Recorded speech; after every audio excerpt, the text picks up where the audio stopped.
एक रोटी मन और पेट दोनों भर देती है, क्योंकि वो घर का भोजन है। एक गांव के व्यक्ति ने एक पोस्ट मास्टर से कहा, मास्टर साहब मेरे बेटा बहुत दूर रहता है, मुझे पैसे की ज़रूरत पड़ती है, मैं पत्र लिख दूं, आप मेरे बेटे को पहुंचा देना। मास्टर साहब ने कहा लिख दो।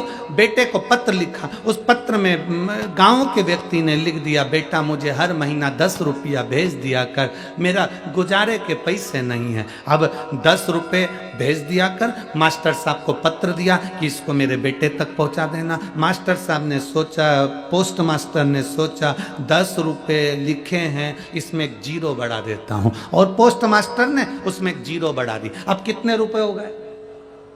100 रुपए। पोस्ट मास्टर क्या करता? बेटा 100 रुपए भेजता, 90 रुपए पोस्ट मास्टर रख लेता, 10 रुपए उस बुजुर्ग व्यक्ति को दे देता। 90 रुपए प्राप्त होने लगे। धीरे धीरे समय निकला। 1 साल बाद पोस्ट मास्टर ने कहा अब 10 रुपए में क्या होता है काका जी, 20 रुपए तो लिखो। काका जी ने कहा बिल्कुल सही कह रहे हो, 10 रुपए में मेरा गुजारा नहीं होता, 20 रुपए लिख दिए। पोस्ट मास्टर ने क्या करा? जम के बोलो, एक जीरो बढ़ा दी। कितना हो गया? 200 रुपए। बेटा 200 रुपए भेजता, 180 रुपए पोस्ट मास्टर निकालता, 20 रुपए गांव के व्यक्ति को। पैसे का ढेर लगने लगा। पुरानी बात थी, उस समय पर 10 रुपए और 20 रुपए बहुत बड़ी कीमत होती थी, बहुत बड़ी कीमत होती थी। पैसा बढ़ता गया, बढ़ता गया, बढ़ता गया। वो व्यक्ति को 20 रुपए मिलते थे और पोस्ट मास्टर को, जम के बोलो, 180। उस समय पर 180 मतलब ये जानकर चलना आज के समय का 1,00,000 सवा लाख रुपया, उस समय का ये स्थिति थी। पैसा बढ़ता गया।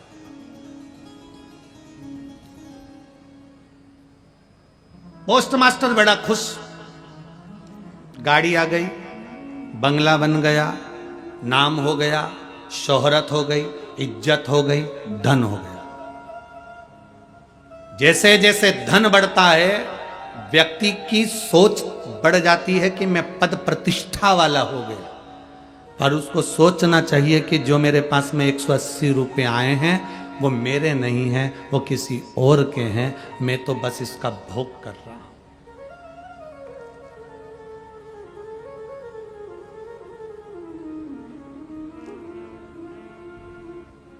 खाओ उतना जितना पचा सकते हो, और कमाओ उतना जितना भोग कर सकते हो। ज्यादा खाओगे अपाच्य हो जाएगा, ज्यादा कमाओगे तो दुनिया की दृष्टि में आ जाएगा।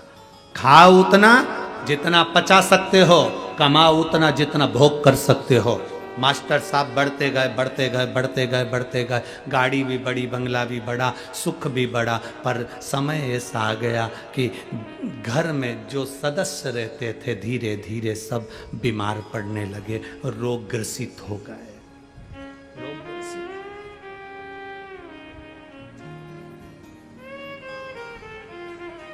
वो 20 रुपए में वो गांव का व्यक्ति अपने 8 परिवार के सदस्य को पाल रहा था, और यहाँ 180 मिलने के बाद, तनख्वाह भी मिलने के बाद वो अपने 4 लोगों को पाल नहीं सका।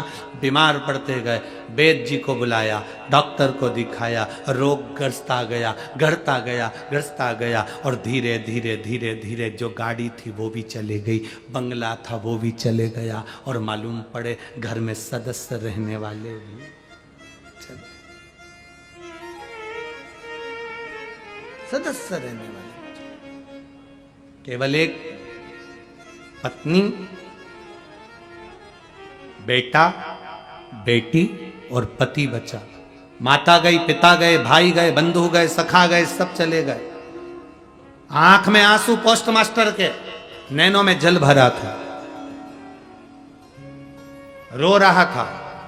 वो गांव का बुजुर्ग व्यक्ति उससे मिलने के लिए आया, और मिलने के लिए आया तो कहा पोस्ट मास्टर साहब आपको क्या हो गया, आपके परिवार को क्या हो गया, देखो कितना कष्ट है, पर बाबा की कृपा से आप जो मुझे 20 रुपए देते हो ना पोस्ट मास्टर साहब, आपका भगवान बहुत भला करे। मेरा बेटा जो पैसा भेजता है ना, वो 20 रुपए से मेरा घर बड़ा फल फूल रहा है। पर आपके ऊपर ऐसा क्या पहाड़ टूट गया जो पूरा घर बिखर गया, गाड़ी बंगला सब चले गया, धन दौलत सब चले गया, संपदा वैभव सब चले गया, और मैं 20 रुपए में भी सुखी हूं।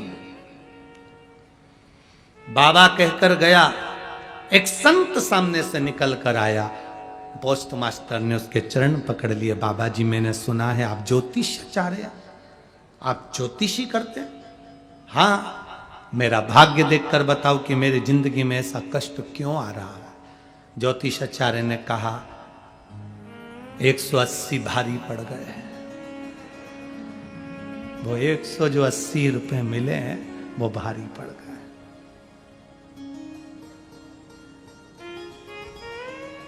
मत दे तू इसको 180, पर उसके बेटे के पास खबर पहुंचा दे कि तेरे 180 रुपए मैंने भोग करे, 20 रुपए तेरे पिता को दिए।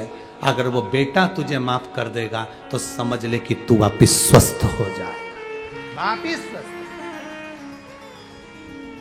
हम फिर कहेंगे, मत बुरे कर्म कर बंदे वरना पछताएगा, भगवान की आंखों से तू बच नहीं पाएगा, तू बच नहीं पाएगा। अरे ओ अज्ञानी मत करना नादानी, अरे ओ अज्ञानी मत करना नादानी। तेरे कर्म का फल भी तू ही पाएगा, जैसा किया तूने तेरे आगे आएगा।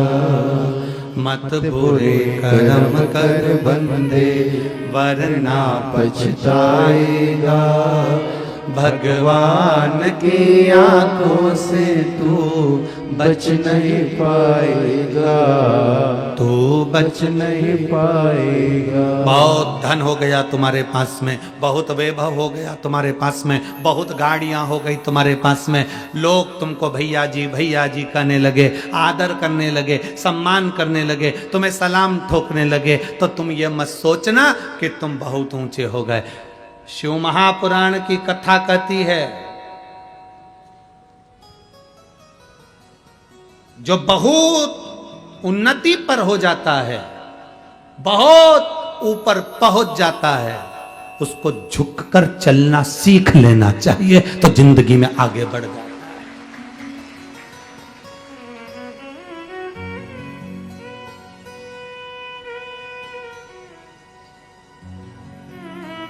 झुककर चलना सीखना चाहिए, बहुत आगे बढ़ोगे, बहुत आगे।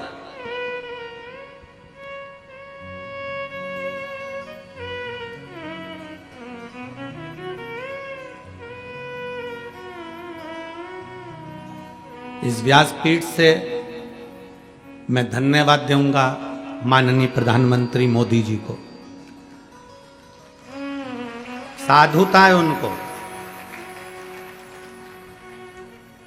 राम जी महाराज की प्राण प्रतिष्ठा का अवसर, जरा विचार करिएगा, 500 वर्ष का वनवास झेलने के बाद मेरे राम जी जब अवध में विराजमान हो रहे हैं, तो व्यक्ति को तो और प्रफुल्लित होना चाहिए कि मेरे हाथ से राम जी विराजमान हो रहे हैं, पर एक रत्ती का भी अभिमान नहीं था प्रधानमंत्री जी के चेहरे।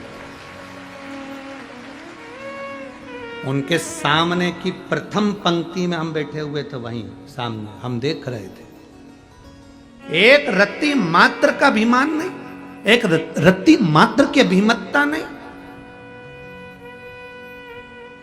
पूर्व के जितने प्रधानमंत्री निकले हों, एक भी प्रधानमंत्री इतनी नम्रता नहीं रखा होगा जिन्होंने अवध की राम जी की प्राण प्रतिष्ठा करते समय जो नम्रता से नमन किया। एक एक संत की आंख में आंसू भरा हुआ था। यह विनम्रता है।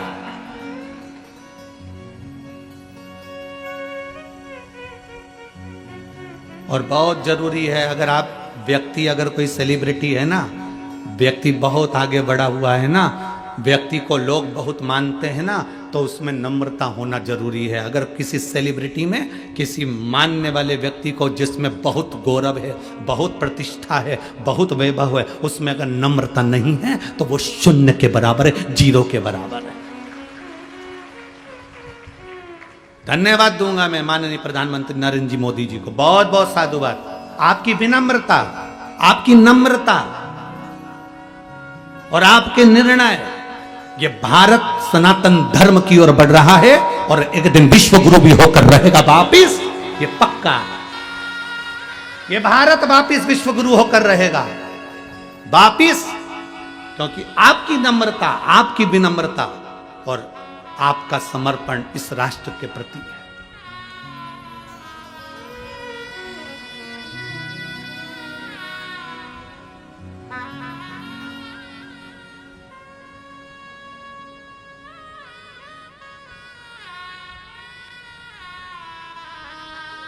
एक व्यक्ति ने मैसेज लिखा, आश्रम पर भेजा कि गुरुजी से पूछना है कि मोदी जी वहाँ से काशी के मंदिर का विस्तार करे और वहाँ पर लोकार्पण कर कर वहाँ बहुत विशाल काशी का मंदिर बनाया, उसके बाद उज्जैन का, फिर पावागढ़ का, फिर केदार का, उसके बाद पहुंच गए राम जी के मंदिर में। तो शंकर जी से शुरुआत क्यों करी? हम कहना चाहेंगे शिव जी से शुरुआत इसलिए करी क्योंकि शंकर भगवान के हाथ में डमरू भी वो बजाते हैं और तांडव भी वो रचाते हैं। या तो तुम डमरू से समझ जाओ, नहीं तो तांडव से समझा ना जानते। दो चीजें निश्चित है।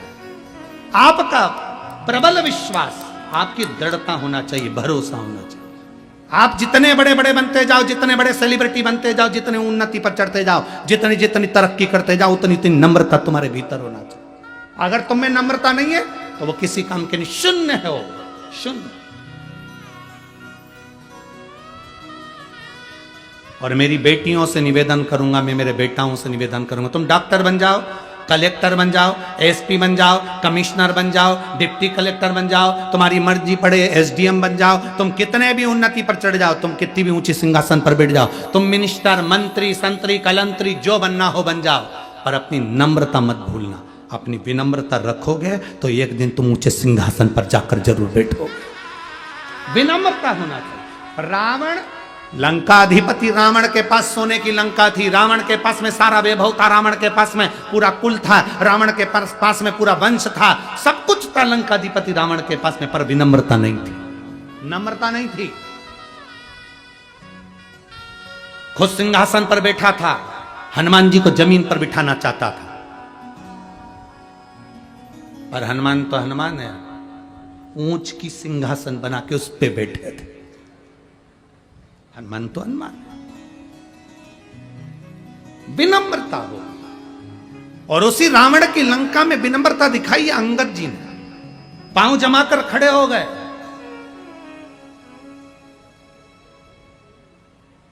पांव जमाकर खड़े थे अंगद। एक व्यक्ति ने इस पे भी प्रश्न किया, इस पर भी लोगों ने प्रश्न करा कि हनुमान जी सीता जी का पता लगाने गए तो अंगद क्यों नहीं गया? जब अंगद इतना बड़ा विद्वान था कि पांव जमा कर खड़ा हो गया, तो अंगद में इतनी विद्वत्ता थी तो क्यों नहीं गया? हनुमान जी को तो याद ही नहीं था कि मुझ में इतना बल है, तो अंगद को तो याद था कि मुझ में बल है, फिर अंगद को जाना था। आखिर अंगद पहुंचा क्यों नहीं?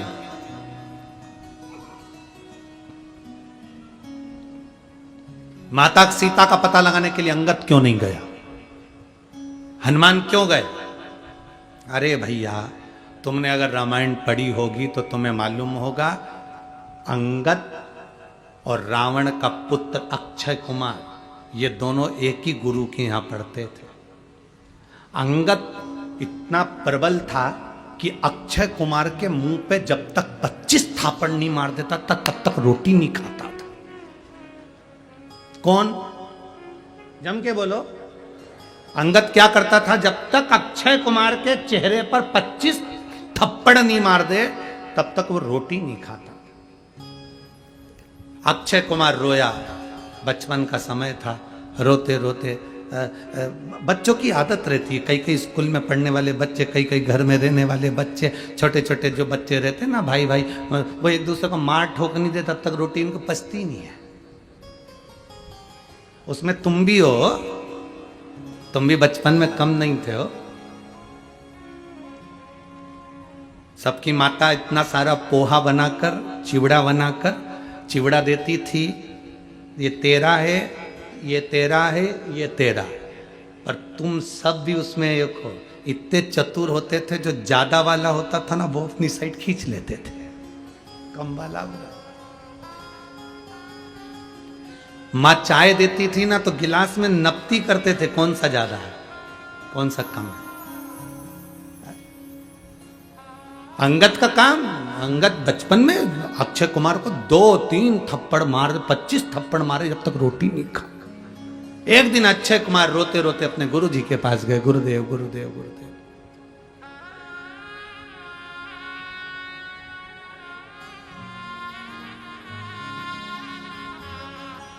गुरुदेव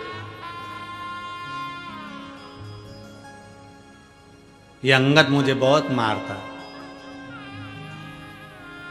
आप रक्षा भी नहीं करते। गुरुजी ने अंगद को बुलाया, अंगद तूने इसको मारा? अंगद बोला हाँ। क्यों मारा?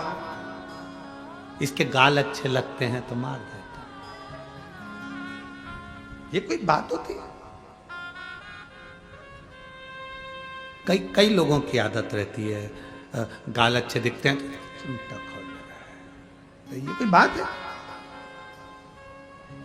आज समझा रहा हूं अंगद तेरे को, आगे से अगर तूने ऐसी हरकत करी तो सोच लेना। अंगद करने लगा जी गुरुजी। अब अंगद के तो हाथ सल पड़ा, सो रहा था अक्षय कुमार, अंगद उसके पास में जाकर सो के जो 25 थप्पड़ था। अब अंगद के थप्पड़ मारने से अक्षय कुमार रोते रोते, आज पहली बार रोते रोते गुरु के पास गए। गुरुजी गुरुजी गुरुजी। गुरुजी ने कहा क्या हुआ? अक्षय कुमार बोले कि अंगद ने फिर मारा। बुलाओ उस अंगद को। अंगद को रात्रि के समय पर बुलाकर गुरुजी ने कहा, अंगद श्राप देता हूं तुझको, अगर अब अक्षय कुमार के सामने भी पहुंच गया तो तू उसी समय पर मर जाएगा। शब्द सुनते से अंगद के पिता अंगद को ले गए, अक्षय कुमार के पिता अक्षय कुमार को ले गए। रावण को यह मालूम था कि अंगद बानर अगर यहां लंका में पहुंच गया और मेरे बेटे अक्षय कुमार, इसलिए रावण ने किसको भेजा था सबसे पहले? अक्षय कुमार को, क्योंकि उसको नहीं मालूम था कि हनुमान जी आए। उसको तो लगा कि सबसे वीर अंगद आया है, अंगद आया होगा तो अक्षय कुमार के सामने आते से मर जाएगा। और यह बात जामवंत जानते थे, इसलिए जामवंत ने हनुमान जी को लंका में भेजा सीता जी का पता लगाने के लिए, पर अंगद को नहीं भेजा। और हनुमान जी ने सबसे पहला काम क्या करा? अक्षय कुमार को निपटाया, क्योंकि उसको मालूम है अंगद आएगा तो पहले लाइन क्लियर करते चल।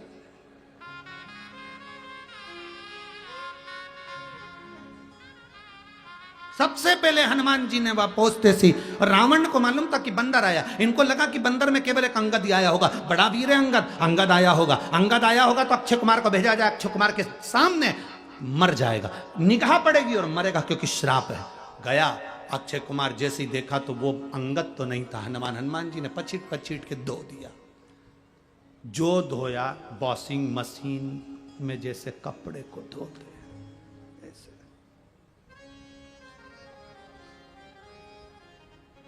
पूंछ में लपेट के घसीट घसीट के जैसे माताएं साबुन से धोती है, फिर बाद में कूटती है, और बच जाता है तो घर में एक लकड़ी की।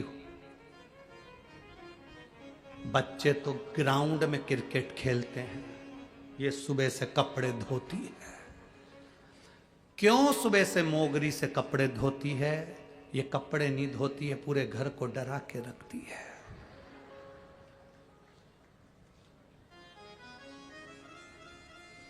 किसी ने हमसे पूछा एक बार कथा में, हम कहीं की कथा की बात नहीं कर रहे हैं, हम धूलिया की बात कर रहे हैं। धूलिया में एक प्रश्न किया किसी ने, गुरुजी पति और पत्नी में सबसे ज्यादा वीर, सबसे ज्यादा बोल्ड, दमदार कौन होता है? हमने कहा पत्नी। उन्होंने कहा कैसे? हमने कहा जब ब्याहने के लिए जाते हैं तो 100 से 150 बाराती जाते हैं और वो अकेली आती है, अकेली। ये 100-150 बाराती पर अकेली भारी पड़ती है। गाड़ी का गेट खोला, बैठ के और आती। किसी में दम हो तो बोल दे, अकेली। और वो 150 पे भारी, जो 150-200 आए, वो इतने 150-200 आते हैं और ये अकेली जाती है बिल्कुल शेरनी की तरह। दम।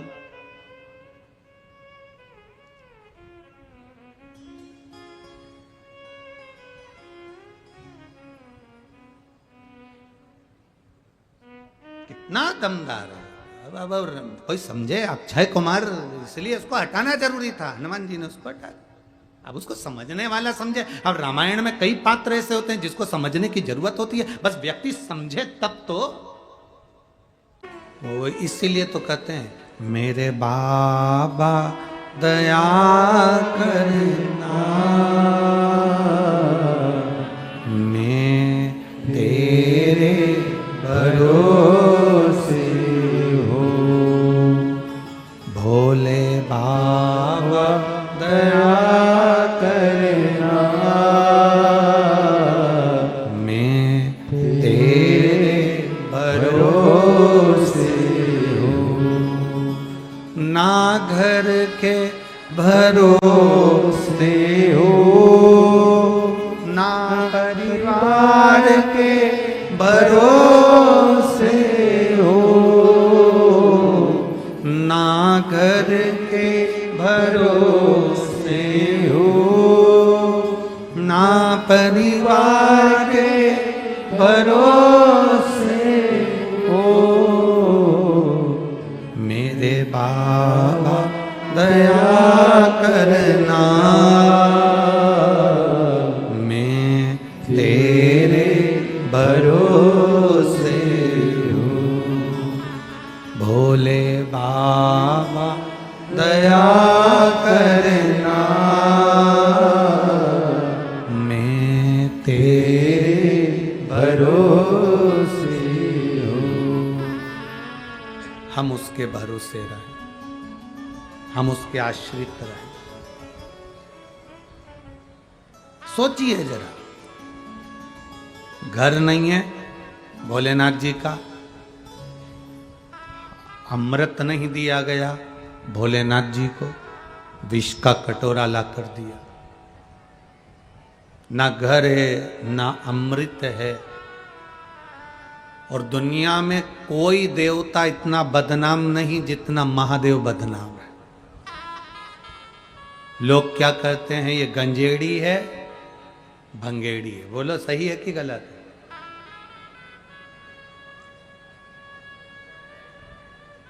दुनिया के लोग कहते हैं ये गंजेड़ी है, ये भंगेड़ी है। जितना कोई देवता बदनाम नहीं, उतना लोगों ने महादेव को बदनाम किया है, उतना बदनाम किया। पर एक बात अपनी जिंदगी में उतार कर रखना, जितने लोग आस्था चैनल पर कथा सुन रहे हैं, जितने फेसबुक यूट्यूब पर सुन रहे हैं, जितने यहाँ पंडाल में सुन रहे हैं, सतयुग में हजारों वर्ष तक तप करना पड़ता था, तब भगवान प्रसन्न होता था। त्रेता में हजारों अश्वमेध यज्ञ, सोम यज्ञ करना पड़ते थे, तब भगवान प्रसन्न होते थे। द्वापर में खूब पूजन पाठ करना पड़ता था, तब भगवान प्रसन्न होते थे।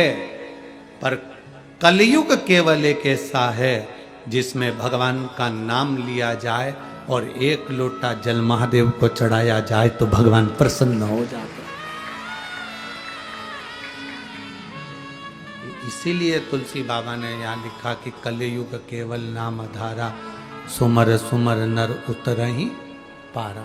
कलयुग में केवल नाम आधार की शिला कही। जिस दिन आप मंदिर ना जा सके, उस दिन कोई जल का पात्र लेकर, लोटा लेकर मंदिर जा रहा हो, तो हमारे मुख से हम उसको उपत कर, भले हम नहीं भी बात करते हैं, तो भी हम उसको हाथ जोड़कर कहें श्री शिवाय नमस्तुभ्यम। कारण हम नहीं चाह रहे, पर हमने जो मंत्र बोला है, हमने जो जाप किया, हमने जो बोला, वो जल के पात्र में उसकी तरंग पड़कर बुझ जाए। एक तालाब में जाना, तालाब कुआं बावड़ी देखना, उसमें एक छोटा सा पत्थर उठा के पटक दो।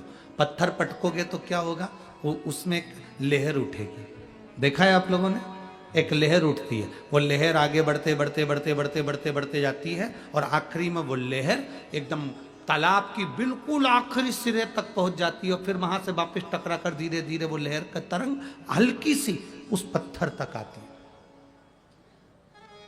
शिव महापुराण की कथा कहती है, जल का पात्र लेकर जाते समय हम जब श्री शिवाय नमस्तुभ्यम कहते हैं तो पानी में एक तरंग उत्पन्न हो जाती है और वो तरंग जब देवाधिदेव महादेव को चढ़ती है तो उसका फल श्री शिवाय नमस्तुभ्यम कहने वाले को मिलता ही है। भले जल किसी ने भी चढ़ा, जल को ही भी चढ़ा। बोल बम का नारा है, सारी समस्या का हल एक लोटा। एक सुख अपने भीतर, आनंद का पल उसमें आ जाए।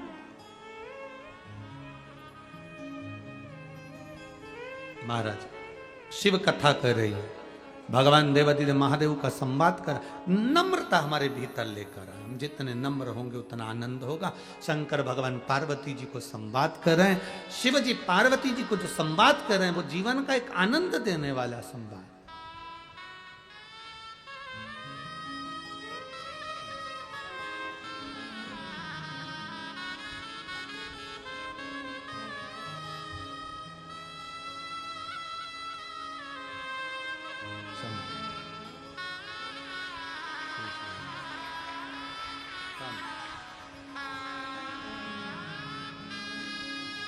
यवतमाल से पैदल चलकर कथा के पंडाल तक पहुंची हैं। एक बार जोरदार ताली बजाकर स्वागत वंदन अभिनंदन। बाबा देवाधिदेव महादेव से जो मांगा था वो बाबा ने दे दिया, तो पैदल। ये शिव कृपा, ये शंकर की उदार, उसकी कृपा बिना संसार में कुछ नहीं है महाराज। आप दिल से उसको पुकारोगे, दिल से उसको बोलोगे, वो दिल से सुनता है।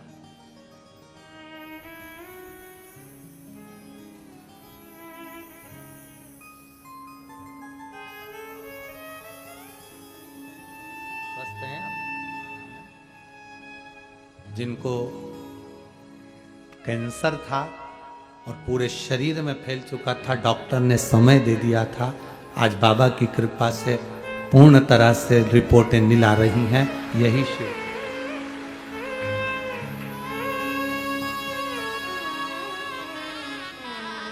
शिव तत्व है भीतर, औघड़ी है शिव, औघड़।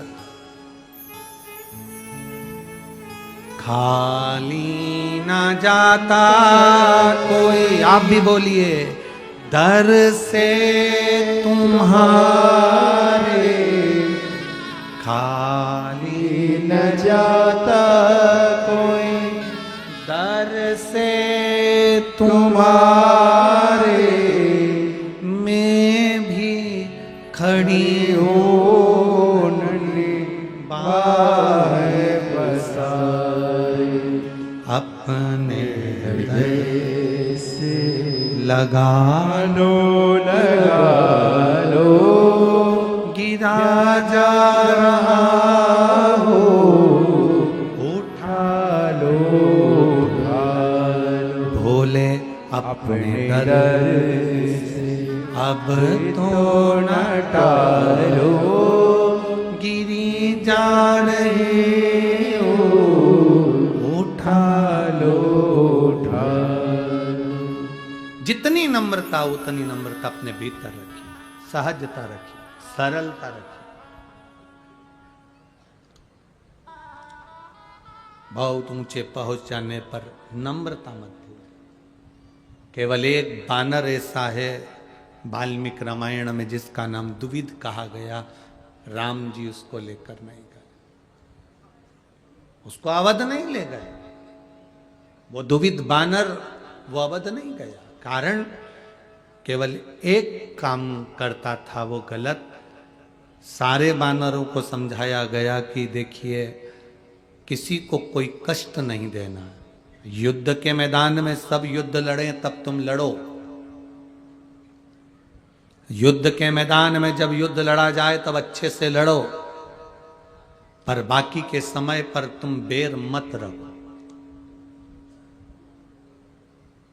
आज के जमाने में एक गांव से आमदार खासदार के दो व्यक्ति खड़े हो जाते हैं, लड़ाई होती है, झगड़ा होता है। शिव पुराण कहती है युद्ध लड़ो, चुनाव का समय आए तो चुनाव लड़ो, पर पूरे साल 2 साल 4 साल 5 साल तक उसको दिल में बिठाकर मत रखो कि ये हमारा द्रोही है, ये हमारा दुश्मन है, ये दिल में बिठाकर नहीं रखना।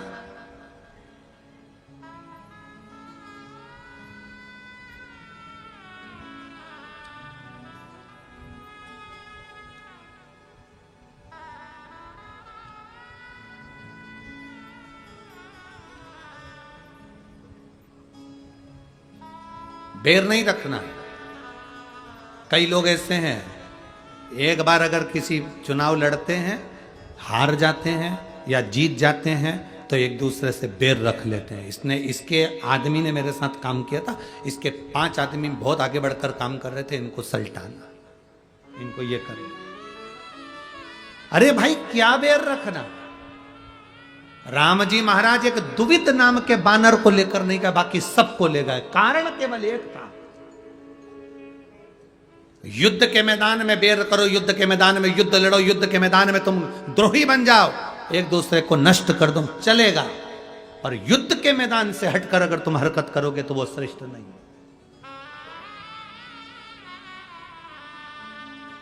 उसमें श्रेष्ठता नहीं है।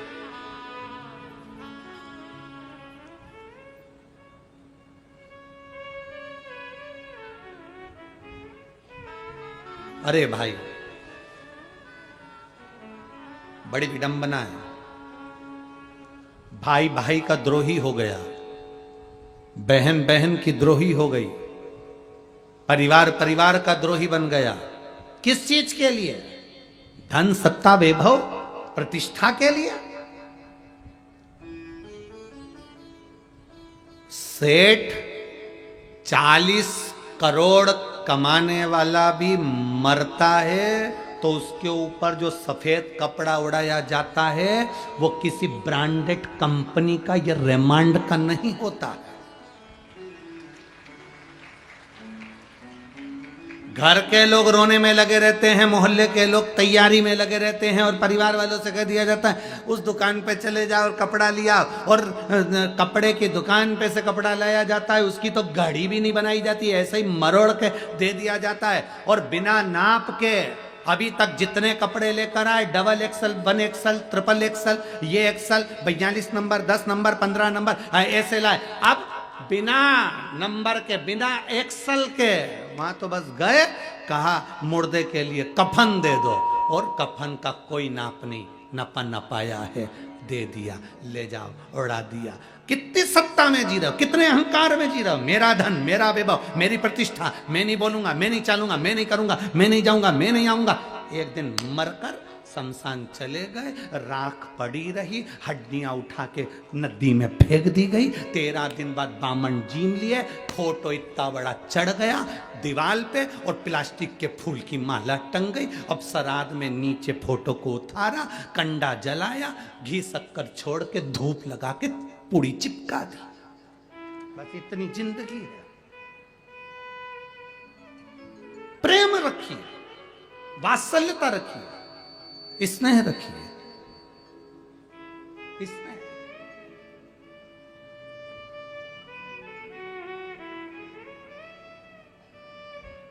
नामदेव जी, संत तुकाराम जी, रामकृष्ण परमहंस जी, स्वामी विवेकानंद जी, मीराबाई, कर्माबाई, प्रहलाद, ध्रुव, ये सब क्या करोड़पति थे? भक्त थे। इस भारत की भूमि पर चौराहे पर किसी करोड़पति की मूर्ति नहीं लगती है। तुम्हारे महाराष्ट्र में लगती हो तो बात दूसरी है। किसी चौराहे पर भारत की भूमि पर किसी करोड़पति की मूर्ति नहीं लगती है। कोई अच्छे से अच्छा पैसे वाला भी मर जाए तो उसकी मूर्ति चौराहे पर नहीं लगती है। चौराहे पर उसकी मूर्ति लगती है जिसने दुनिया के लिए कुछ किया होता है और दुनिया की आंख के आंसू पोछे होते हैं।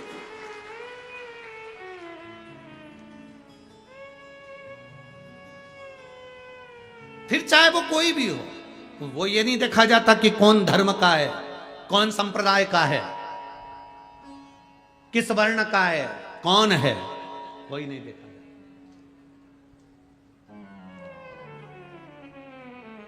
फिर वो नहीं देखते। वहां तो ये देखा जाता है कि इसने किया क्या है। कुछ अच्छा कर्म करा जिंदगी में, मानव का शरीर मिला था, जोड़ा जोड़ा जोड़ा जोड़ा, आखिरी में छोड़ा, पड़े दिए, मर गए, चले गए, तेरा बामन जीम लिए, पूड़ी सब्जी मिल गई, लोटा चटाई आसन मिला, सब चले गए, पेट पे हाथ फेरा, सब गए, कौन याद करे? यहाँ तो शास्त्र कहता है तेरा तेरा दिन याद करे, क्यों रे नर सुमिरन क्यों नहीं करे। तेरा तेरा दिन याद करे। तेरे को केवल 13 दिन के बाद 14वें दिन कोई याद नहीं करेगा। मरे गए, कोई याद नहीं करेगा। पर तुमने जिंदगी में अच्छा काम कर दिया, किसी भूखे को भोजन कराया, प्यासे को पानी पिलाया, किसी को औषधि दिलाई, किसी को अच्छा कर दिया, तुम्हारे को मरने के बाद भी याद किया जाएगा।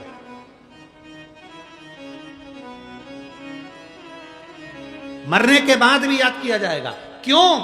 आज लोग कह देते सियोर वाले महाराज को लोग याद करते। क्यों याद करते? सियोर वाला महाराज आके आपको करोड़ों रुपए दे दिए क्या? लखपति बना दिया क्या? आपको अंबारियां दे दी क्या? सियोर वाले महाराज ने अपनी जेब में से निकाल के तुम्हें 500 का नोट दे दिया क्या? नहीं, सियोर वाले महाराज ने कुछ नहीं दिया, पर एक चीज दी है, आपके अंदर शंकर की भक्ति का बल दिया और आपका विल पावर मजबूत कर दिया कि आपके अंदर शिव भरा है, आपके अंदर शंकर समाया है, आपके अंदर शिव तत्व है, तो आपको घबराने की जरूरत नहीं है। और जब जब व्यक्ति घबराता है तब कोई संत, कोई सदगुरु आता है। नामदेव जी महाराज को जब ओंडा नागनाथ के मंदिर से बाहर फेंका गया, तब गुरु नानक देव जी ने आकर उनको बल प्रदान करा। तुम में बल है नामदेव, भगवान का भजन करो तो मंदिर का गेट भी बदल जाएगा। अपने पैरों से चलकर हम मंदिर तक पहुंचते हैं, अपने पैरों से चलकर हम बाजार तक पहुंचते हैं, अपने पैरों से चलकर हम गुरुद्वारे तक पहुंचते हैं, अपने पैरों से चलकर हम गुरु की चौखट तक पहुंचते हैं, अपने पैरों से चलकर हम तीर्थ तक पहुंचते हैं। तो फिर गैरों के कहने पर हम मंदिर जाना क्यों छोड़ देते हैं? किस लिए?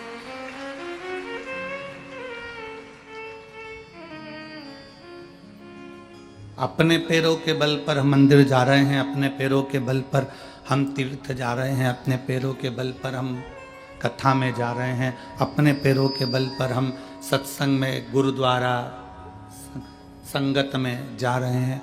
तो फिर हम गैरों के कहने पर, कोई व्यक्ति ने कह दिया वहाँ मत जाओ, हम नहीं गए। किसी ने कह दिया ऐसा मत करो, हमने वैसा कर लिया। किसी ने कह दिया ये कपड़ा अच्छा नहीं लग रहा, हमने छोड़ दिया। किसी ने कह दिया तुझे ये हार अच्छा नहीं लग रहा, तुमने छोड़ दिया। किसी ने कह दिया तू रोज रोज मंदिर जाती है, अच्छा नहीं लग रहा, तो तुमने छोड़ दिया। गैरों के कहने पर हम परमात्मा का भजन क्यों छोड़े?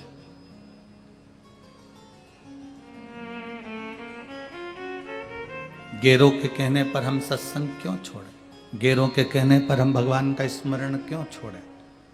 गैरों के कहने पर हम कीर्तन क्यों छोड़े? किस लिए? क्या कारण है कि हम, कोई व्यक्ति कहता है और अपने भाई से बैर ले लेते हैं, कोई कहता है और हम अपने अन्य जनों से बैर ले लेते हैं?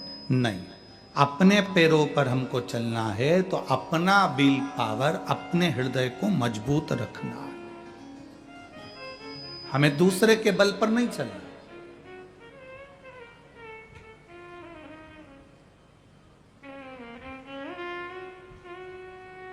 आप इतने सारे बैठे हो, लाखों की संख्या में आए हो, आपसे पूछें, किसी दूसरे ने चबाकर तुमको रोटी दी मुंह में चबाकर और तुमने वो खाई क्या? अरे बोलो तो जम के, नहीं खाई ना। किसी ने मुंह में रोटी रख ली, कुरकुरा रख लिया, वेपर्स रख लिया, टॉफी रख ली और मुंह के अंदर चबाई खूब जोरदार, रोटी को, सब्जी को, भिंडी को, आलू को खूब चबाया और चबा कर तुमको दिया कि ले तू खा ले। तुमने खाया? नहीं खाया। क्या कहोगे? नहीं, हम नहीं खा सकते, ये बेकार है, ये झूठा है, छोड़ो इसको, हमें नहीं खाना।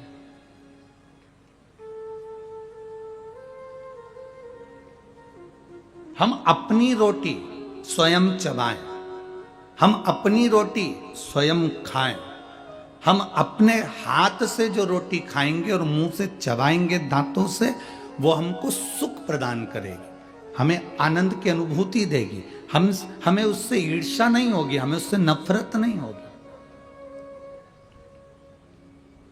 आज का व्यक्ति ऐसी जिंदगी जी रहा है कि उसने जो करा वो मुझे करना है, उसने ऐसा करा तो मुझे करना है, उसने वैसा करा तो मुझे करना है, उसने सोने की पाटली बनवाई मुझे बनवाना है, उसने प्लाट लिया मुझे लेना है, उसने जमीन ली मुझे लेना है, उसने गाड़ी ली मुझे लेना है। भले वो कर्जे में लदालूम होता चले जा रहा है, पर ये विचार करता है कि मुझे भी वैसा करना है। नहीं, अपनी रोटी अपने को खाना है, अपनी रोटी अपने को चबाना है, अपनी रोटी अपने को कमाना है, और उसमें हमें ईर्ष्या नहीं। भले हमारा छोटा सा व्यापार हो, पर हमें दूसरे के देखकर अपने व्यापार की होड़ नहीं करना। हमारा छोटा सा काम हो, पर हमें दूसरे को देखकर नहीं चलना। हमारा अपना हमें देखकर चलना है कि मेरा ये श्रेष्ठ है, मुझे ये कर्म करना है, मुझे ये कर्म धारण करना है। हम दूसरे के आश्रित होकर जीने का प्रयास कर रहे हैं।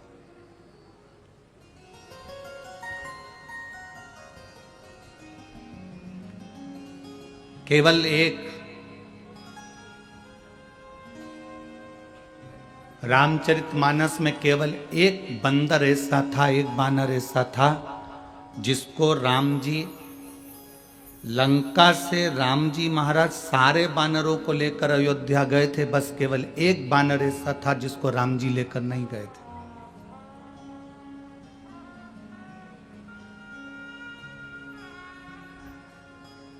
जिसने वाल्मीकि रामायण पढ़ी होगी, वाल्मीकि रामायण में उस बानर का नाम लिखा हुआ है। केवल एक बानर ऐसा था जिसको राम जी लंका से अयोध्या नहीं लेकर गए, अवध नहीं लेकर गए। केवल एक बानर। जामवंत को ले गए, विभीषण को ले गए, वहां जितने बानर थे, सुग्रीव, अंगद, हनुमान और जितने नल, नील और जितने जितने बानर थे, मेरे राम जी महाराज सबको अयोध्या लेकर गए थे। पर केवल एक बानर ऐसा था जिसको राम जी अयोध्या लेकर नहीं गए। वाल्मीकि रामायण में इसका वर्णन है। उस बानर का नाम था दुविध बानर। क्या नाम था उसका? दुविध। उस बानर का नाम था दुविध बानर। आपको उस बानर का नाम स्मरण में होना चाहिए कि सब लंका गए, पर दुविध बानर को लंका नहीं लेकर गए।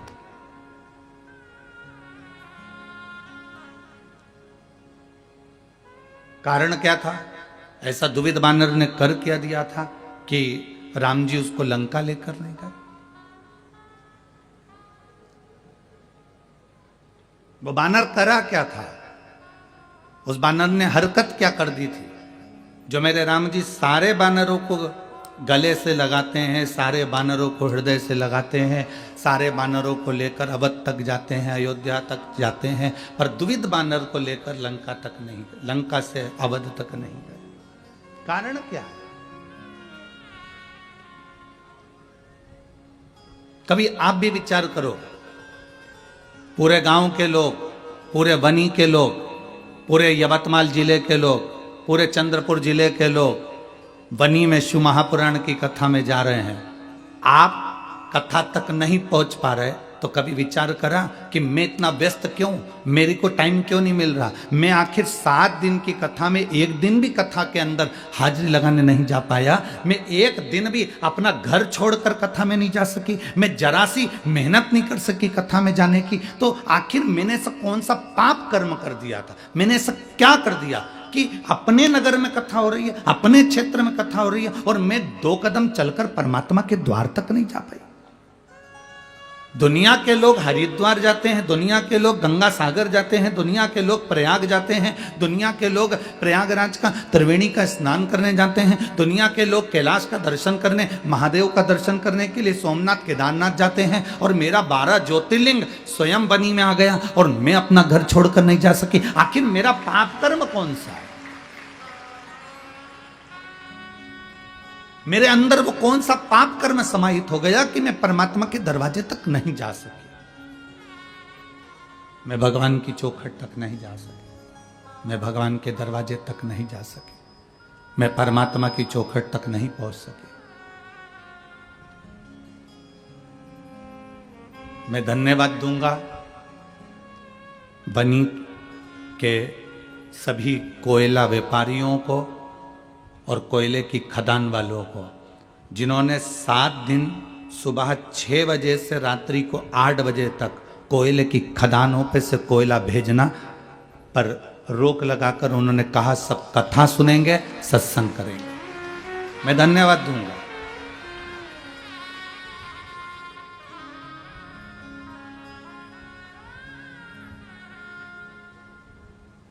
ये साधुता है आपकी।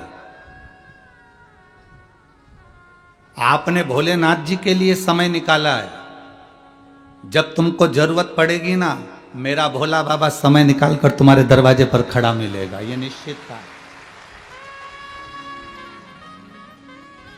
मैं बनी की सिख समाज को धन्यवाद दूंगा।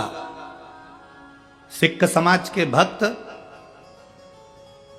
सुबह से लेकर शाम तक यहां लाखों भक्त आते हैं और सबको चाय की व्यवस्था, बिस्कुट की व्यवस्था सिख समाज के लोग कर रहे हैं। उसके लिए साधुवाद है आपको, धन्यवाद बहुत बहुत।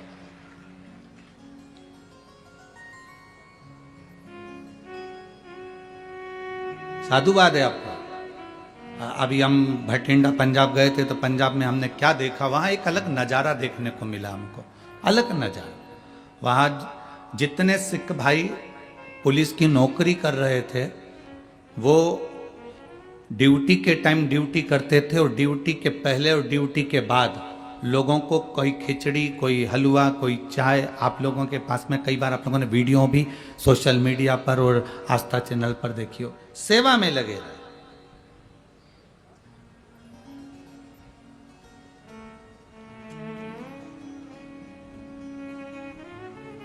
अगर प्रभु कृपा करे, कभी विचार करना, वो जो नहीं आए कथा में वो भी विचार करना कि हमारा पाप कौन सा था। और जो कथा में पहुंच गए, आप लोग इतनी संख्या में कथा में आए हो, कथा में आकर बैठे हो, आप भी विचार करना कि हमारे कौन से पुण्य प्रबल हो गए थे जो बनी में हम शिव महापुराण की कथा में पहुंच गए। वो भी विचार करें और आप भी विचार करो, विचार करें कि हमारा पुण्य कौन सा प्रबल हुआ कि हम कथा तक पहुंच गए, और हमारा पाप कौन सा प्रबल हुआ कि अपने नजदीक में कथा होने के बाद भी हम वहां तक नहीं पहुंचे। कौन सा पाप है। और फिर निवेदन है महाराज, मत बुरे कर्म कर बंदे वरना पछताएगा, भगवान की आंखों से तू बच नहीं पाएगा, तू बच नहीं पाएगा।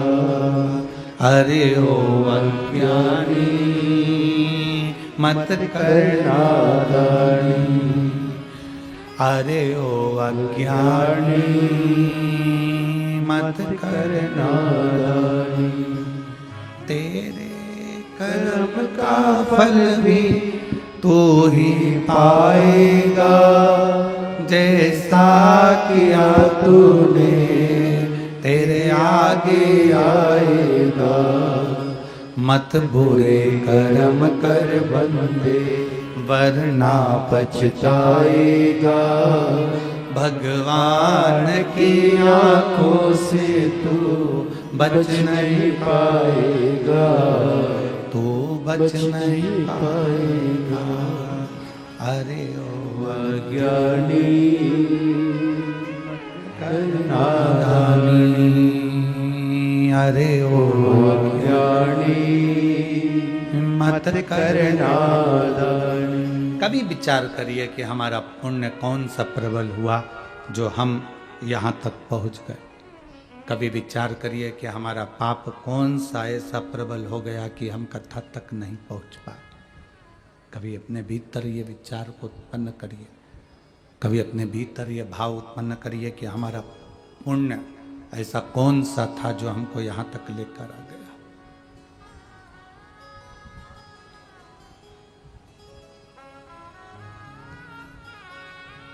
दुविध नाम का वो बानर, दुविध नाम का वो बंदर, राम जी सबको लेकर जा रहे हैं, सबको लेकर मेरे राम जी जा रहे हैं। बस केवल एक दुविध नाम का बानर ऐसा था जिसको लेकर नहीं गए, जिसको लेकर नहीं पहुंचे। केवल एक बानर है। अब वो दुविध विचार करे, अब वो दुविध के मन में ये भाव उत्पन्न हो, आखिर वो राम जी जब जामवंत को ले जा रहे हैं, अंगद को ले जा रहे हैं, नल नील को ले जा रहे हैं, सबको लेकर जा रहे हैं, तो फिर हनुमान को लेकर जा रहे हैं, तो दुविध को क्यों नहीं?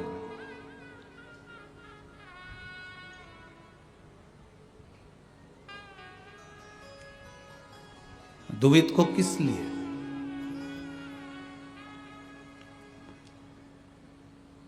पूछ लिया श्री हनुमान जी महाराज ने। बहुत सावधानी से सुनना इस कथा को, आपको स्मरण में आएगा कि हम कथा तक क्यों नहीं पहुंच पाते, हम राम जी के साथ क्यों नहीं जुड़ पाते, हम भगवान के साथ क्यों नहीं जुड़ पाते, हम परमात्मा के साथ में क्यों नहीं जुड़ते। कारण क्या है?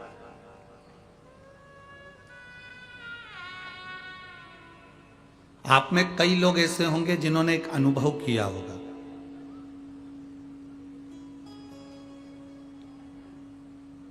मंदिर जा रहे हो, दरवाजे पर आकर मेहमान खड़े हो जाते हैं, पानी का भरा भरा या लोटा लेके वापस अंदर जाना पड़ता है। कभी किसी ने अनुभव किया होगा, कभी किसी के साथ में अनुभव हुआ होगा। कथा में जा रहे हो और जाते जाते ही तुम्हारा बस निकलने वाले थे, इतनी देर में कोई दरवाजे पर आकर खड़ा हो जाता है और तुम्हें वापस आना पड़ता है।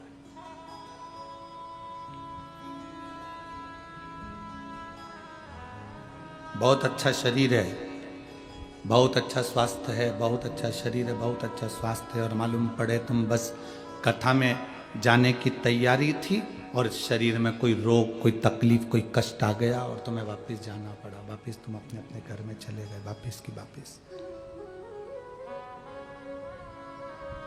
अपने अपने घर की ओर चलते, पहुंच नहीं पाए, मंजिल तक जा ही नहीं पाए। भगवान मालिक है,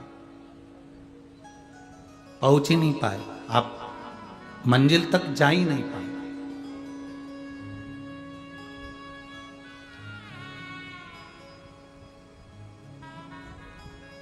क्यों? किस लिए? किस कारण? कभी विचार करा आपने?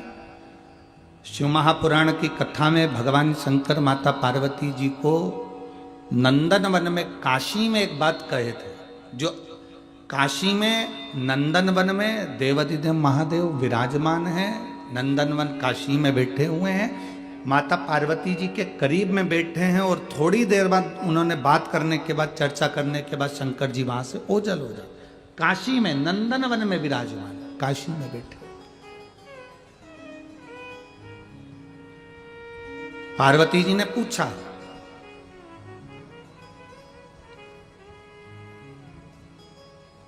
कौन से जन्म का पुण्य प्रबल होता है जो जीव आपके दरवाजे तक पहुंचता है? कौन से जन्म का पुण्य प्रबल होता है जो जीव आपके दरवाजे तक पहुंचता है? शिव महापुराण की कथा कहती है, भगवान देवाधिदेव महादेव माता पार्वती जी से कहते हैं, पार्वती जी मैं एक जन्म की बात नहीं करता, 84 लाख योनियां जो मानव के शरीर को मिली है और उस मानव के शरीर में जीव जन्म लेने के बाद शिवालय के दरवाजे पर, चौखट पर, उसके आसपास एक जन्म नहीं 71 जन्म भ्रमण करता है, तब जाकर मनुष्य शंकर के शिवालय तक मनुष्य देह धारण कर कर पहुंच पाता है। एक जन्म की बात नहीं है, यहां पर 71 जन्म निकल गए। 84 लाख योनियों में से 71 योनियां, 71 जन्म ऐसे होते हैं जिन 71 जन्म में हम शिव के करीब में रहते हैं, भगवान के नजदीक रहते हैं, भगवान के करीब में।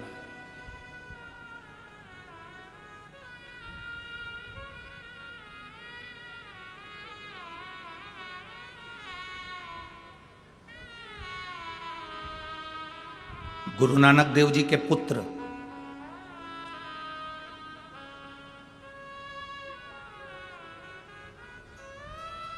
गुरु नानक देव जी के बेटे ने भी एक बार गुरु नानक देव जी से कहा था, सत्संग में मन लगना और नहीं लगना, इन दोनों में अंतर क्या है? अगर मान लो जीव सत्संग में गया, उसने संगत करी और संगत में बैठा और उसका मन नहीं लगा, तो संगत का, सत्संग का कोई प्रभाव पड़ेगा कि नहीं पड़ेगा? गुरु नानक देव जी के सुपुत्र पूछ रहे हैं, उनके बेटे पूछ रहे हैं, उनके पुत्र पूछ रहे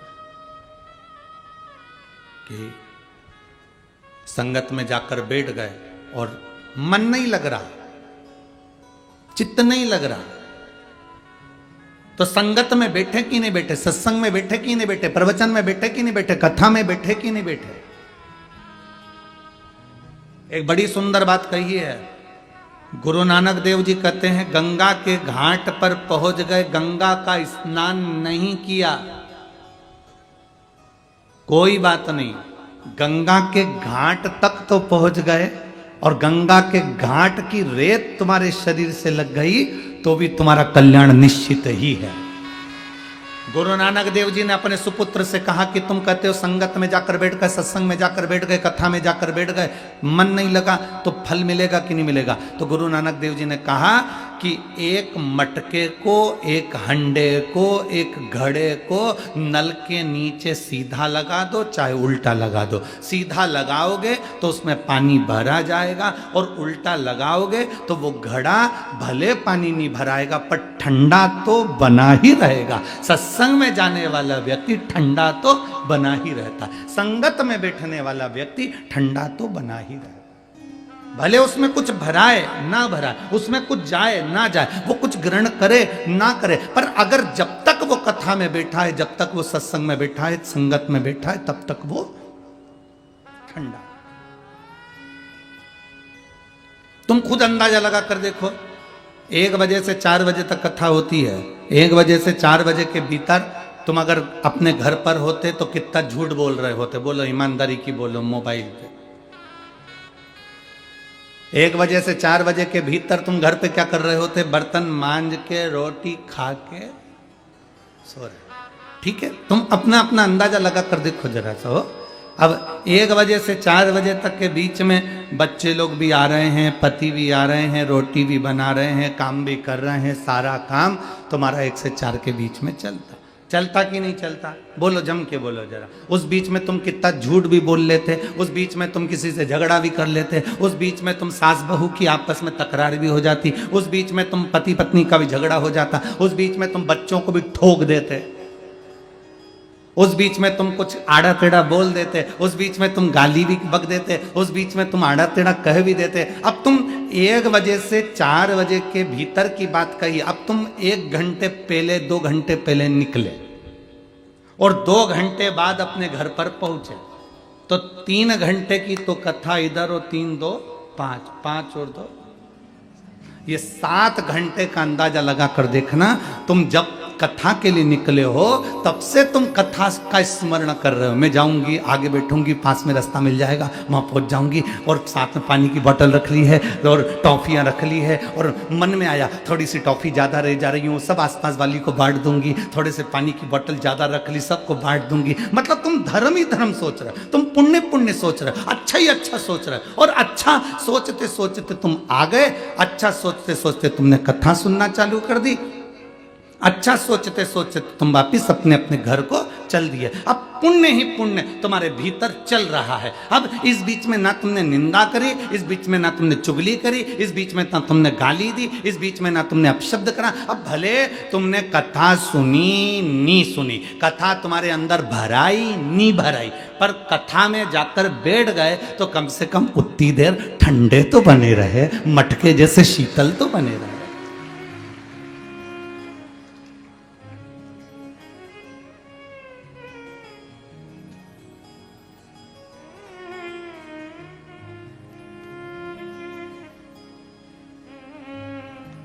पंद्रह मिनट भी तुम बिना मोबाइल की चैट देखे बिना नहीं रह सकते।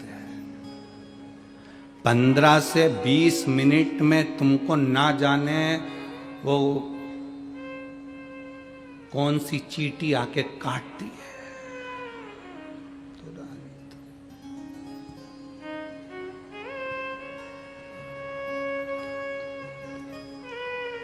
हर 15 से 20 मिनट में तुम मोबाइल देखते हो, हर 15 से 20 मिनट में तुम अपना मोबाइल उठा ही लेते हो।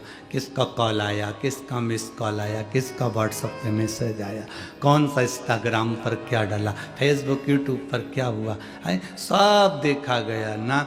हर 15 से 20 मिनट में तुम्हें मोबाइल पर देखते हो और तुम जवाब भी देते हो। अब ईमानदारी से बोलो, दुनिया के लोग कहते हैं कि गंगा के घाट पे जाके तप करो, साधना करो। हम कहते हैं तुम यहाँ बैठी हो और बिना मोबाइल के, बिना चैट देखे बैठी हो, इससे बड़ा तप साधना क्या हो सकता है।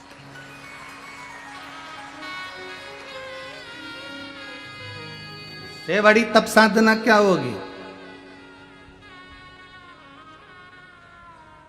लोग हमको लिख के भेजते हैं, गुरुजी आप अपनी कथा में कभी किसी को व्रत करने का नहीं बोलते, व्रत करने का बोला करो। आप अपनी कथा में साधना करने का नहीं बोलते, साधना करने का बोला करो। आप आपकी कथा में तप करने का नहीं बोलते, तप करने का बोला करो। हम उनसे कहते हैं इससे बढ़कर तप और क्या होगा। हम तो कहते हैं कि व्रत से भी बड़ा व्रत है अगर तुम कथा में 3 घंटे मोबाइल बंद करके बैठे हो, इससे बड़ा व्रत दुनिया में कोई नहीं हो सकता। नहीं तो कई कई तो कथा में भी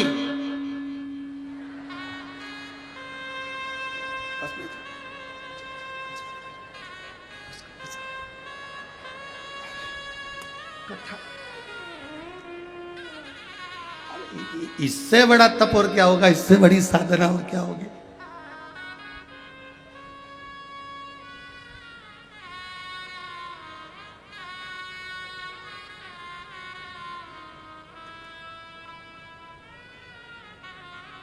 तुम्हारा व्रत ही है जो आपका दिल, आपका हृदय, आपका चित्त, आपकी वृत्ति, आपका मन, आपका हृदय शिव तक जा रहा है, भगवान शंकर की शरणागति तक पहुंच रहा है।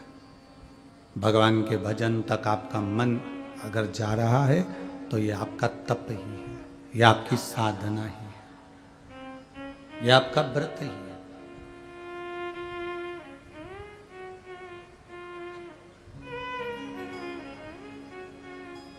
एक बानर जिसका नाम है दुविध बानर, हनुमान जी के मन में यह बात खल गई कि वो दुविध बानर को राम जी लंका से अवध नहीं ले जा रहे हैं। उसका कारण क्या?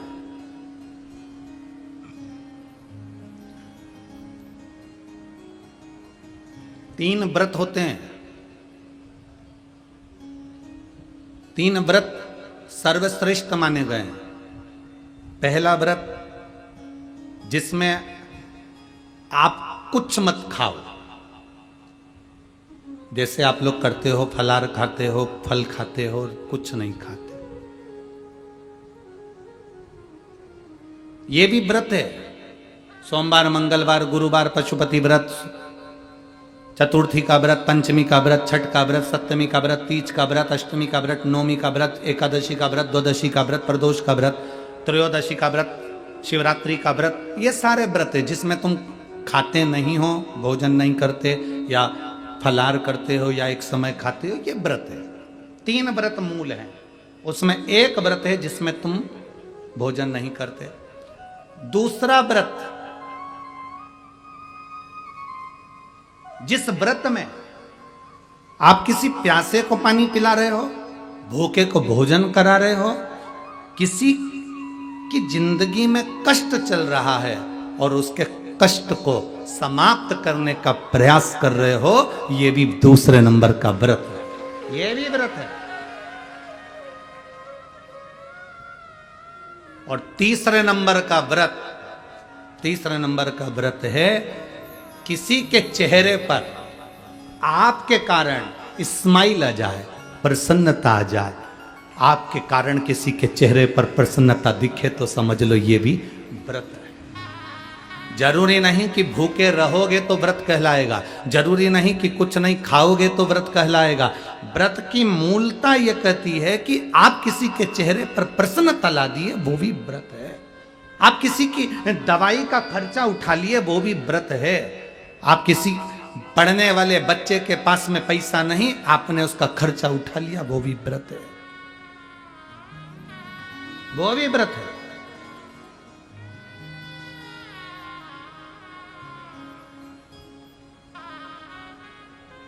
आप लोग जो विठले सेवा समिति को जो दान देते हो ना, कभी एक बार मौका लगे आपका तो सीहोर आकर, एक रजिस्टर हमारे सीहोर में रखा रहता है कार्यालय पर, उसको देखना।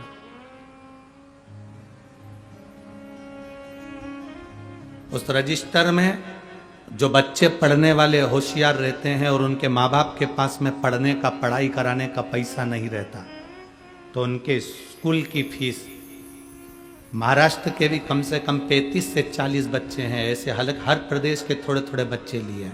महाराष्ट्र के भी 35 से 40 बच्चे हैं जिनकी फीस विठले सेवा समिति आप जो दान करते हो उससे जमा करती है। जो बच्चे पढ़ने में होशियार हैं, पैसा नहीं उनके पास में, खबर करते हैं, फिर हमारी समिति का व्यक्ति वहां पर जाता है, उस नगर के लोगों से सूचना मांगते हैं कि ये बच्चा, उसकी आईडी और उस स्कूल का पता निकालते हैं, फिर स्कूल वालों से संपर्क करते हैं, इनकी दीन दशा कैसी है, क्या स्थिति है, पढ़ने में कैसा है, फिर उसका समिति उसकी एजुकेशन करा देती है। आप केवल दान ये सोचकर नहीं करते कि हमने मंदिर का दान किया, गौशाला का दान किया, हमने इसका नहीं, आपके दान का एक अंश कोई अगर पढ़ रहा है, कोई विद्या अध्ययन कर रहा है, उसमें भी लग रहा है।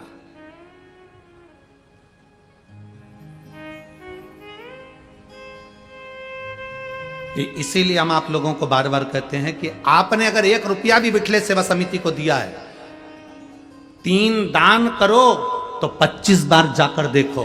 3 दान कौन से? पहले नंबर पर कन्यादान। कन्यादान करा है तो बेटी के घर पर जाकर देखना कि तुम्हारी बेटी सुखी है कि नहीं, कहीं बेटी को दुख तो नहीं है। दूसरे नंबर पर गौदान, गाय अगर किसी ब्राह्मण को दी है तो उसके दरवाजे पर जाकर देखो कि गौ माता की सेवा सही हो रही है कि नहीं हो रही, वरना मालूम पड़े कि गाय ने जब तक दूध दिया तब तक तो रखी, फिर मालूम पड़े कसाई के घर बेच दी। 3 दान हमेशा जाकर देखना चाहिए। पहले नंबर पर बेटी का कन्यादान करो तो कन्यादान करी हुई बेटी को जरूर जाकर देखो कि बेटी को दुख तो नहीं है। दूसरे नंबर पर गौदान, गौदान करने के बाद जाकर देखो कि गाय को सब व्यवस्था है कि नहीं, उसको चारा मिल रहा है कि नहीं, उसको पानी मिल रहा है कि नहीं मिल रहा। मालूम पड़े दूध के चक्कर में कोई लेकर चले गया, तुमने गौदान कर दिया अपने दादा परदादा के नाम से, और मालूम पड़े गाय दुखी है तो हमको दुख होगा। तीसरे नंबर पर लक्ष्मी का दान, तुमने जो दान करा है पैसे का 1 रुपया भी अगर समिति को या किसी को दिया है, तो वहां जाकर देखो कि तुम्हारा धन सही जगह लग रहा है कि नहीं लग रहा, हजारों लोग भोजन कर रहे हैं कि नहीं कर रहा है, वो सही स्थान पर लगा कि नहीं लगा मालूम पड़े। कटोरे में भिखारी ने पैसा लिया, शाम को जाकर मदिरा में लगा दिया, मांसाहार में लगा दिया, जुए में लगा दिया, वैश्यावृत्ति में लगा दिया, वो दान करने से कोई मतलब नहीं, उस दान का कोई मतलब नहीं। बेटी का दान करो तो 50 बार पहले जाकर देखो बेटी सुखी है कि नहीं। गौ का दान करो तो गौ माता को जाकर देखो गौ माता सुखी है कि नहीं।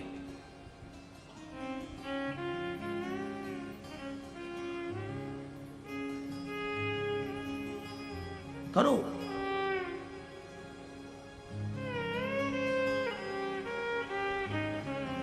भजन करो, स्मरण करो, श्री शिवाय नमस्तुभ्यम जपो, या एक लोटा जल महादेव को चढ़ाओ। यह मत देखना कि दुनिया को अच्छा लगा कि नहीं लगा, दुनिया ने क्या कहा उससे मतलब मत रखना। जल चढ़ाओ तो ये देखना कि अपने दिल को सुकून मिल रहा है कि नहीं मिल रहा, अपने आप में हमको अच्छा लग रहा है कि नहीं लग रहा। मैं कथा में बैठी हूँ, कथा सुन रही हूँ, मेरे दिल को अच्छा लग रहा है कि नहीं लग रहा। आग लगे बस्ती में अपन रहो, अपने को अच्छा लग रहा है कि नहीं लग रहा वो सोचो। हम क्या सोचते हैं, सबसे पहले तैयार होकर आते हैं तो पूछते हैं मैं कैसी लग रही, और कहीं का कह दे ऐसी लग रही जैसे हरी घास में भैंस चल रही, तो कितना बुरा लगेगा।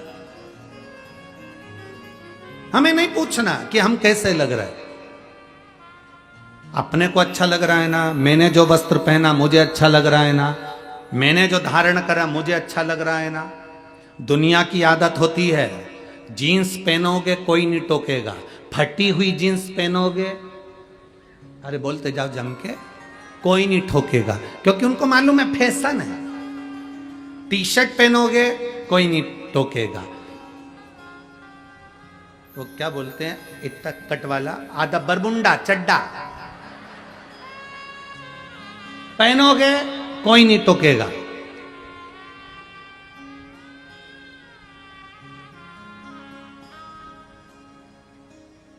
मुंह पे चाहे तुम कितना भी क्रीम पाउडर लगा लो, बोलते जाओ जम के, कोई नहीं टोकेगा। शॉपिंग मॉल में कितना घूम लो कोई नहीं टोकेगा, पर एक दिन अगर तुमने धोती और कुर्ता और सिर पे चंदन गले में रुद्राक्ष पहन लिया तो टोकेंगे, टोकेंगे।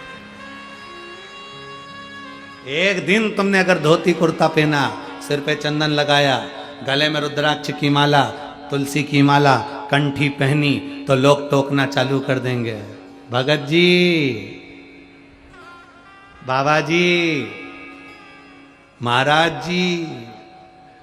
फिर लोग कहेंगे ये तो देखा देखी कर रहा, ये तो ढोंग कर रहा, ये तो प्रपंच कर रहा है। जीन्स पहने तो किसी ने नहीं कहा कि तुम ढोंग कर रहे हो, टी शर्ट पहने तो किसी ने नहीं कहा कि तुम प्रपंच कर रहे हो, बाल कटवा लिए तो कोई ने नहीं कहा कि तुमने क्या करा, पर तुमने जिस दिन धोती कुर्ता पहना, जिस दिन तुमने मस्तक पर तिलक लगाया, जिस दिन तुमने चोटी बढ़ाई, जिस दिन तुमने यज्ञोपवीत धारण करा, जिस दिन तुमने गले में रुद्राक्ष पहनना चालू करा, जिस दिन तुमने गले में तुलसी की माला पहनना चालू करी, उस दिन दुनिया के लोग टोकना चालू कर देंगे, ये बाबा जी बन जाएगा, ये तो पंडित जी बन गया, ये तो विद्वान बन गया, ये तो अपने आप को ऐसा बन गया, ये तो ढोंग कर रहा है, ये तो प्रपंच कर रहा है, ये तो ऐसा कलर भगवा कलर का कपड़ा धारण कर लिया। बस क्योंकि दुनिया के लोगों की आदत है सनातन धर्म पर उंगली उठाने की, दुनिया की आदत। आप बेकार जगह जाओगे कोई नहीं टोकेगा, आप मदिरा की दुकान पर जाओगे कोई नहीं टोकेगा, आप गलत जगह पर बैठोगे कोई नहीं टोकेगा, अच्छी जगह पर बैठोगे टोकेंगे। सुंदरकांड में जाकर बैठ जाओ टोकेंगे, सुंदरकांड में बैठने में भी शर्म आती है, मालूम लोग क्या कहेंगे, वहां पर भी शर्म। भजन में बैठोगे तो लोग क्या कहेंगे, आधे से ज्यादा लोग तो शिव महापुराण में इसलिए नहीं पहुंचते, लोग क्या कहेंगे। ये भी बैठी थी कथा में, ये भी।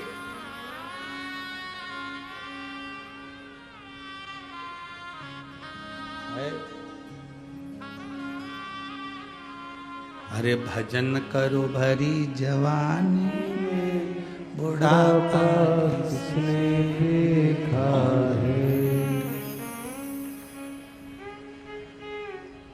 उसका स्मरण आपकी चित्त वृत्ति में रहना चाहिए, उसका स्मरण आपके मन में रहना चाहिए।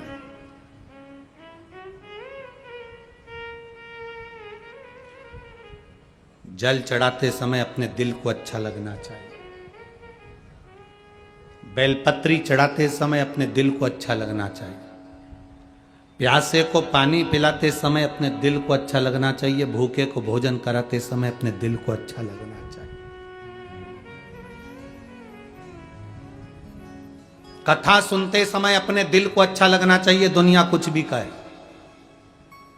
लोग कहेंगे कहां जा रही हो, इतनी दूर, गर्मी, मेरे मन को अच्छा लगता है। मैं तो चली वृंदावन राणा, मेरे तो भाग जगे, तेरे महलों में आग लगे। मुझे क्या करना तेरे महलों से, मुझे तेरे महलों से मतलब क्या।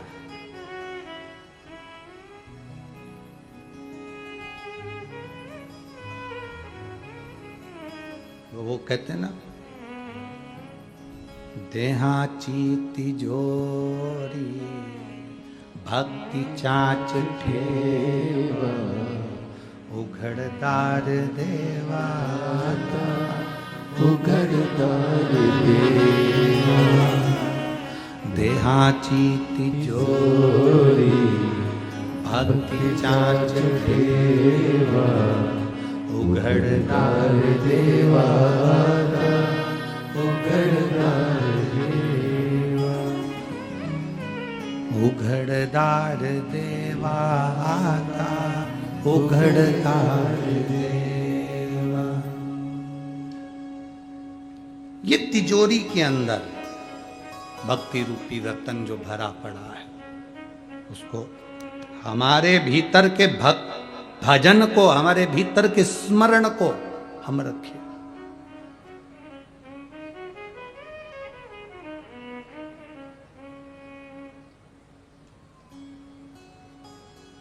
शादी में भोजन करने से पेट अच्छा भराता है कि घर में भोजन करने से पेट अच्छा भराता है?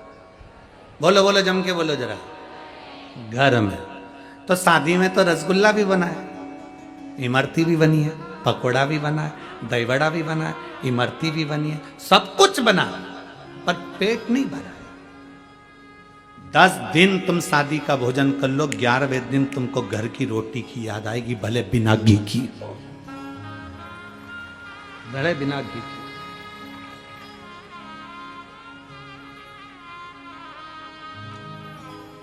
कितना भी सुख हो जाए,